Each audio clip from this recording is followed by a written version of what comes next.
Hi hello. ഞങ്ങളുടെ ക്ലാസ്സിലെ എല്ലാവരും ഭയങ്കര കമ്പനിയാണ് കേട്ടോ. ഈവൻ ടീച്ചേഴ്സ് പോലും ഭയങ്കര കമ്പനിയാണ്. അപ്പോൾ ഞങ്ങൾ ഓരോ കഥകൾ ഇങ്ങനെ പറഞ്ഞുകൊണ്ടിരിക്കുമ്പോൾ എൻ്റെ മാം എന്നോട് ചോദിച്ചിട്ടുണ്ടായിരുന്നു, ഓരോ റെസ്റ്റോറൻറ്റിൻ്റെ സ്റ്റോറിയും കാര്യങ്ങളൊക്കെ പറഞ്ഞുകൊണ്ടിരിക്കുകയായിരുന്നു കേട്ടോ. അപ്പോൾ എൻ്റെ മാം എന്നോട് ചോദിച്ചൊരു കാര്യം, കുന്തിപ്പുഴ, മണ്ണാർക്കാട് കുന്തിപ്പുഴയിലൊരു ഷെഫ് ടൈൽസ് എന്ന് പറയുന്ന റെസ്റ്റോറൻറ്റ് ഉണ്ട്, നീ അതിൽ കയറിയിട്ടുണ്ടോ ചോദിച്ചിട്ടുണ്ടായിരുന്നു കേട്ടോ. അപ്പോൾ ഞാൻ അന്ന് മുതൽ കയറിയിട്ടുണ്ടായിരുന്നില്ല സത്യം പറഞ്ഞാൽ, പക്ഷെ അന്ന് മുതൽ ഒരു ആഗ്രഹം ഉണ്ടായിരുന്നു ഷെഫ് ടൈൽസിലൊന്ന് പോകണം എന്നുള്ളത്.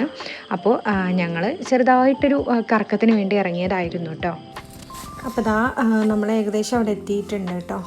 ഇത് ലൊക്കേഷൻ വരുന്നത് എവിടെയെന്ന് വെച്ചാൽ മണ്ണാർക്കാട് കുന്തിപ്പുഴ നമ്മുടെ MES കോളേജിൻ്റെ ഒക്കെ ആ ഒരു ഏരിയയിലാണ് വരുന്നത്. അപ്പോൾ ഇവിടെ ഒരുപാട് ഫുഡ് കോർട്ടും കാര്യങ്ങളൊക്കെ ഉണ്ട് കേട്ടോ. ഷെഫ് ടൈൽസും മാത്രമല്ല, ഒരുപാട് വെറൈറ്റി ഐറ്റംസ് കിട്ടുന്ന ഒരുപാട് ഷോപ്പും കാര്യങ്ങളൊക്കെ ഉള്ളൊരു ഏരിയ ആണ് കേട്ടോ. ഇവിടെ നമ്മുടെ മൗസിയൊക്കെ ഇവിടെയാണ് വരുന്നത്. പക്ഷെ കുട്ടിക്ക് ഒരുപാട് പരിചയമുള്ള പോലെയാണ് കേട്ടോ.